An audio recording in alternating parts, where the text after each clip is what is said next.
وہ شکر کی پٹی بھی باندھ نہیں تھا۔ حضرت ایوب 18 سال بیمار رہے۔ زوجہ کہنے لگی دعا کر لو، تو آپ فرمانے لگے بی بی سے کہ صحت کتنی دیر رہی؟ اس نے کہا 60 سال۔ تو آپ فرمانے لگے ذرا بیماری کو بھی 60 سال گزر لینے دو، پھر دعا بھی کر لیں گے۔ یہ دعا کی، اللہ یہ لفظ کہے، اللہ نے صحت دے دی، تندرستی آ گئی۔ ایک دن گھر میں بیٹھے بیٹھے زوجہ کہنے لگی کہ ایوب یہ بتاؤ دکھ اچھے کہ سکھ؟ آپ فرمانے لگے سارے دن ہی اللہ کے ہیں، پر دکھ بڑے اچھے تھے۔ مجھ سے پوچھو تو دکھ بڑے اچھے تھے۔ کہا کس طرح؟ تو حضرت ایوب فرمانے لگے جب میں بیمار تھا تو 24 گھنٹے میں ایک دفعہ میرا رب میرا حال پوچھا کرتا تھا۔ ایک دفعہ میرا اللہ پوچھتا تھا ایوب تیرا حال کیا ہے؟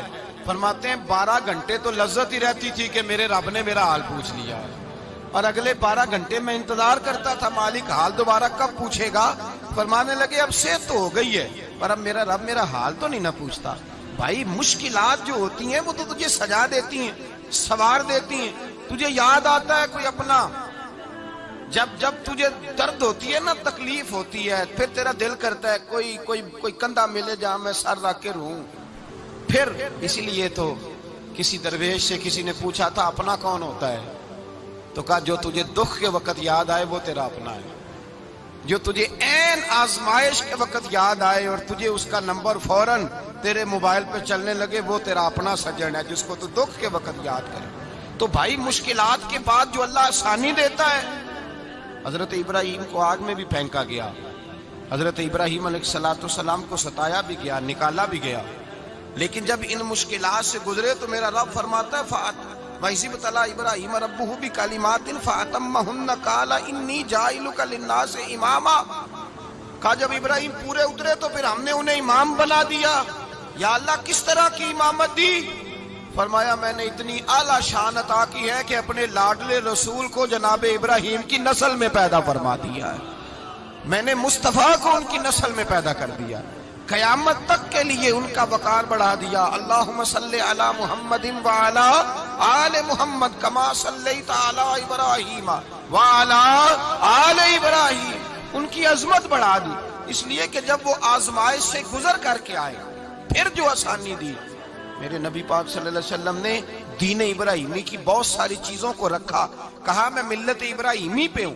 جب کوئی مشکلات کو عبور کر کے آتا ہے، جب کوئی تکلیفیں سہ کر کے آتا ہے، اس کے لیے جو اجر ہوتا ہے، اس کے لیے جو پھر اللہ کتنی ذرا بڑی توجہ کیجئے گا۔ لوگ سمجھتے ہیں فلاں آدمی مشکل میں ہے تو شاید مشکل میں ہی رہے گا، فلاں آزمائش میں ہے تو شاید میرا اللہ فرماتا ہے ایک مشکل دے کے میں 2 آسانیاں بھی دوں گا۔ تم مشکل دیکھ رہے ہو، مشکل نہ دیکھو، وہ جو اس کو بعد میں آسانی آنے والی ہے، اور ڈبل جو میں اس پر نعمت کرنے والا ہوں اس کو دیکھو۔ حضرت یوسف کو بھائیوں نے کنویں میں ڈال دیا تھا، اور جب کنویں سے نکلے تو مصر کے بازاروں میں بکے، اور پھر زلیخا نے الزام لگایا تو حالات بگڑ گئے، حضرت یوسف کو جیل جانا پڑا۔ کتنی کٹھن زندگی تھی، لیکن میرے مالک کو کچھ اور ہی منظور تھا۔ کنویں میں گرنے والے، بازار میں بکنے والے، جیل میں جانے والے، الزام لینے والے جناب یوسف کو رب کریم نے اسی مصر کا بادشاہ بنا دیا، اللہ پاک نے اسی مصر کا حکمران بنا دیا۔ یاری تیری سونا ہے پر ازمیشاں تیریاں اگ، اے سونا پرکھیا جاوند آئی پہلو نال اگاں دے لگ۔ اس کے لیے تھوڑا سا جتن کرنا پڑتا، تھوڑے کٹھن حالات سے گزرنا پڑتا، تھوڑی آزمائشوں کا روپ دیکھنا پڑتا۔ ہم چاہتے ہیں کہ ہمیں چھیڑے کوئی نہ کوئی تکلیف نہ آئے، کوئی آزمائش، یہ ہو نہیں سکتا میرے بھائی۔ نامی کوئی بغیر مشقت نہیں ہوا، 100 بار جب عقیق کٹا تب جا کر نگی ہوا۔ ہم چاہتے ہیں کہ ہمیں کچھ بھی دقت نہ آئے، مشکلات نہ آئے، اور مشکلات تو انسان کو سنوارتی ہیں بھائی، وہ تو نکھارتی ہیں۔ کبھی پوچھا کرو جا کر کے کسی گندم کے دانے سے کہ تو کہاں سے ہو کے آیا ہے، کہاں سے نکل کے آیا ہے، تو وہ بتلائے گا کہ بڑے مشکل مراحل سے گزرا ہوں، اور پھر اللہ نے مجھے طاقت دی ہے کہ میں انسان کے وجود کا حصہ بناؤں۔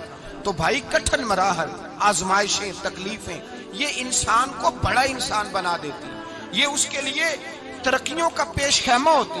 ہمارے جوان پریشان ہو جاتے ہیں، عورتیں خاص کر کے اس بات پہ توجہ کریں، وہ بڑی جلدی غم لے جاتی ہیں، وہ کہتی ہیں جانے میرا کچھ ہوگا ہی نہیں، جانے میرا کچھ ہو ہی نہیں سکتا۔ میرے بھائی درجنوں اور بیسیوں لوگ ایسے ہیں جن کی اولادیں نہیں تھی، لیکن نام ان کا ان سے بھی زیادہ ہے جو بڑے بڑے صاحب اولاد۔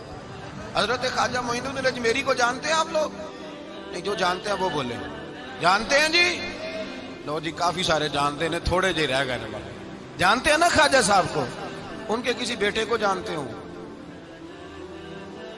نہیں جانتے، نہیں جانتے، نہیں جانتے آپ ان کے بیٹے کو۔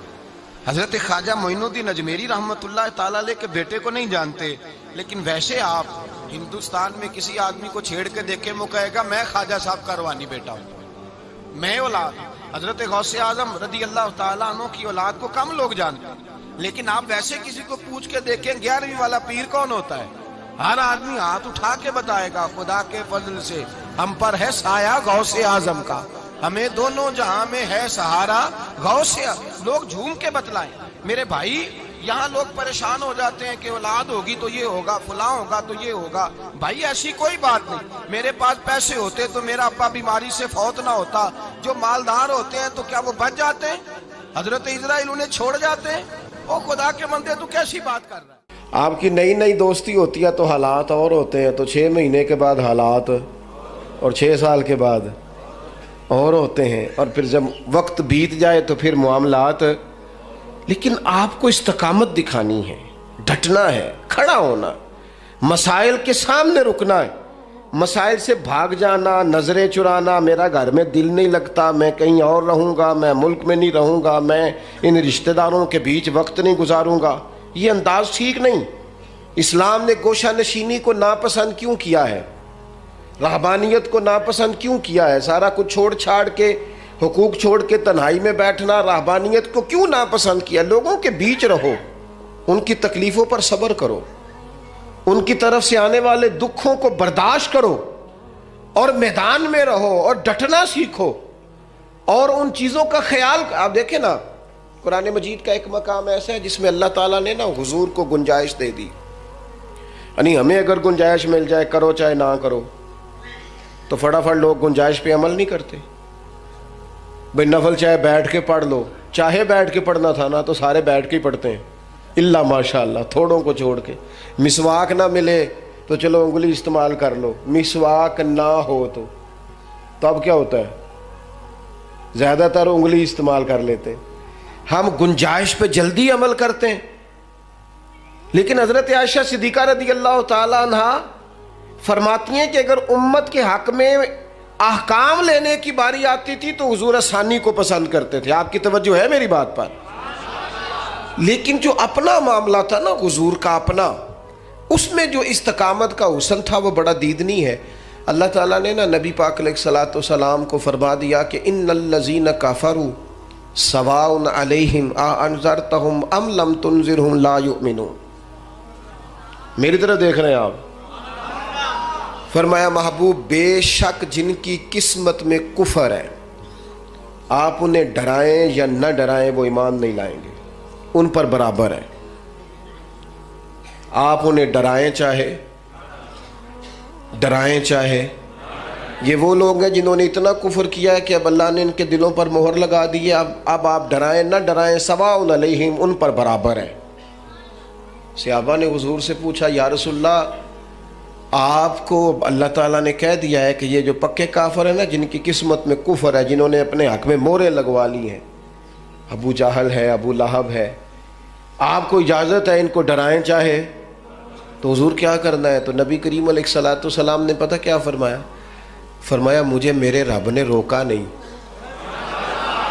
اور کہا ہے سواء علیہم، ان پر برابر ہے، مجھے ڈرانے کا اجر ملے گا، لہذا میں انہیں ڈراتا ہی رہوں گا۔ حضور پیغام حق دیتے ہی رہے، نبی پاک علیہ السلام پیغام دین دیتے ہی رہے، اور حضور نے پہلے دن جو نعرہ لگایا تھا نا، دین میں آ جاؤ، وہی نبی پاک علیہ السلام کا نعرہ ہمیشہ موجود رہا۔ حضور نے صحابہ سے فرمایا کہ جب تم میدان میں چلے جاؤ، جنگ میں آمنا سامنا بھی ہو جائے، صف بندی بھی ہو جائے، تلواریں نیام سے باہر بھی نکل آئیں، پھر بھی پہلے لوگوں کو دعوت دین دینا۔ اگر کلمہ پڑھ لیں تو پھر ہمارا ان کے ساتھ کوئی جھگڑا، ادھر دیکھیں جی، پھر ہمارا ان سے کوئی جھگڑا۔ اپنی زندگی میں استقامت پیدا کریں، مضبوط رہیں۔ ہمارے بچے نوجوان ایک کام شروع کرتے ہیں، 6 ماہ کے بعد دوسرا شروع کر لیتے ہیں، پھر اگلے 6 ماہ کے بعد ان کا پروگرام کوئی اور بن جاتا ہے. پھر 2 سال گزرتے ہیں تو کہتے ہیں میں اتنے کام ہی نہیں کرنا, میں باہر جانا. او بھائی تو کہیں ٹھہر تو صحیح. اگر بندہ استقامت سے کرے نا, میرے ابا جی کہا کرتے تھے او وٹا بھی کلے پیار ہوئے تو پارا ہو جاتا ہے. اور شرط یہ ہے کہ کہیں ٹھہرے تو صحیح نا, اس کے ساتھ بھی مٹی آ کے تھوڑی تھوڑی لگ جاتی. زندگی میں استقامت ایک سبب. دوسری بات یہ, استقامت کس کو نصیب ہوتی ہے؟ جو بندہ بردبار ہو, حلیم الطبع ہو, جلد بازی نہ ہو طبیعت میں, کوئی ٹھہراؤ, کوئی سکون ہو. ہمارے ہاں نا لوگوں کو جلدی بڑی ہے, بڑی جلدی ہے. امیر ہونے کی بھی جلدی ہے, بڑے ہونے کی بھی جلدی ہے. اور بعض لوگ ایسے ہیں جن کو ابھی 6 مہینے نہیں ہوئے نماز شروع کی, انہیں ولی بننے کی بڑی جلدی ہے. وہ کہتے ہیں میں پورا سال ہو گیا پیر صاحب کے پاس آنا, ابھی تک کامل ولی کیوں نہیں بنا؟ او بھائی تو ٹھہر جا, تھوڑی سی نا طبیعت میں حلیمی ہو, بردباری ہو, مزاج میں ٹھہراؤ. جتنا آپ اچھا جن کاموں میں جلدی کا حکم ہے ان میں جلدی کرتے نہیں. حضور علیہ الصلوۃ والسلام نے فرمایا نماز کا وقت ہو جائے تو ادا کرنے میں جلدی کرو. کسی کا قرض دینا ہو, پیسے میسر آ جائیں تو ادا کرنے میں جلدی کرو. نبی پاک علیہ الصلوۃ والسلام نے فرمایا بچی اور بچے کا مناسب رشتہ مل جائے تو پھر شادی کرنے میں جلدی کرو. اور چوتھے نمبر پہ فرمایا اگر کسی کا انتقال ہو جائے تو اسے دفن کرنے میں یہاں جلدی کا حکم ہے. باقی حلیمی, بردباری, ٹھہراؤ, قرار. اگر آپ جلد بازی کریں گے نا تو آپ تلخ بھی ہو جائیں گے, بے قرار بھی ہو جائیں گے, بے سکون بھی ہو جائیں گے. اور جلد باز آدمی کا وقار بھی خراب ہوتا ہے, محسوس ہوتا ہے کہ یار یہ بندہ کدھر نکل گیا. جلد باز نہ بنے, حلیمی, ٹھہراؤ, سکون, اطمینان زندگی میں پیدا کریں. کچھ چیزیں ایسی ہیں جو صرف وقت کے ساتھ ٹھیک ہوتی ہیں, صرف ٹائم گزرنے سے ٹھیک ہوتی ہیں. کچھ لوگ ایسے ہوتے ہیں جن کا ذہن صرف وقت کے ساتھ آپ کے حق میں تبدیل ہوگا. آج آپ جتنی مرضی دلیلیں دیں گے وہ نہیں سمجھیں گے, آپ جتنا مرضی ان کو قائل کریں گے نہیں سمجھیں گے, لیکن ایک وقت آئے گا کہ آپ کو کہنا ہی نہیں پڑے گا, ان کی سمجھ میں بات. کچھ لوگ ایسے تھے جنہیں حضور نے شروع اعلان نبوت میں کہا تھا کلمہ پڑھ لو, لیکن ان کی آنکھیں فتح مکہ پہ جا کے کھلیں تو الحمدللہ ٹھیک ہو گیا. آ جائیں میرے عزیز, اپنی زندگی میں حلیمی, بردباری, ٹھہراؤ. وہ مرغی بھی جب تک جم کے نہ بیٹھے, انڈوں سے بچے نکلتے, اسے بھی کچھ دن ڈٹ کے بیٹھنا پڑتا ہے. اگر ٹھہراؤ ہی نہیں ہوگا, قرار ہی نہیں ہوگا. قبیلہ عبد القیس کا وفد آیا تھا حضور کی بارگاہ, کچھ لوگ دوڑ کے آ گئے زیارت کرنے کے لیے, لیکن جو ان کا سردار تھا نا, اس نے سکون سے پہلے اپنا اونٹ باندھا, پھر اطمینان سے وہ آیا, کپڑے تبدیل کیے, وضو کیا, نبی پاک کی بارگاہ میں حاضری دی. تو سیاستہ میں موجود ہے. حضور فرمانے لگے تیری یہ 2 عادتیں مجھے بڑی بھلی لگی ہیں, ایک تیرے مزاج میں جو اطمینان ہے, اور دوسری جو حلیمی اور بردباری ہے. یہ جو ٹھہراؤ ہے, طبیعت کا سکون ہے. یہ جو میں نا ایئرپورٹ پہ تھا, لائن لگی ہوئی تھی لوگوں کی, واپس آیا تھا میں, تو مجھے دیکھ کے نا وہ جو امیگریشن کے لوگ ہوتے ہیں ایئرپورٹ پہ, وہ مجھے کہنے لگے پیر صاحب تسی اگے آ جاؤ. اب ظاہر ہے چلیں دین کی برکت ہے, کچھ لوگ جانتے ہیں کہ آپ آگے آ جائیں. میں نے ان سے کہا آپ کا شکریہ, لیکن میں جہاں کھڑا ہوں ٹھیک ہوں, اور میں ہوں بھی بالکل ٹھیک, مجھے جلدی بھی کوئی نہیں, کوئی جلدی نہیں کسی قسم کی. وہ پھر کہنے لگا آپ آگے آ جائیں. میں نے کہا نہیں آتا, میں ادھر ٹھیک ہوں, بالکل بالکل اطمینان میں ہوں, ٹھیک ہوں. 10-15 لوگ تھے, میری باری آ گئی, میں نے اس کا شکریہ ادا کیا, اور ساتھ میں نے اسے پتہ کیا کہا, جو لوگ اتر کے آئے تھے وہ سارے اکٹھے ہی تھے. میں آگے آ جاتا تو انہوں نے کہنا تھا دیکھو جی مولوی خود مساوات کا درس دیتے ہیں, لائن کراس کر کے چلے گئے. اور دوسری بات یہ ہے کہ میں اگر آج سے مور جلدی بھی لگوا لیتا تو پتہ نہیں وہاں سامان والے چین پہ کتنی دیر کھڑا رہتا.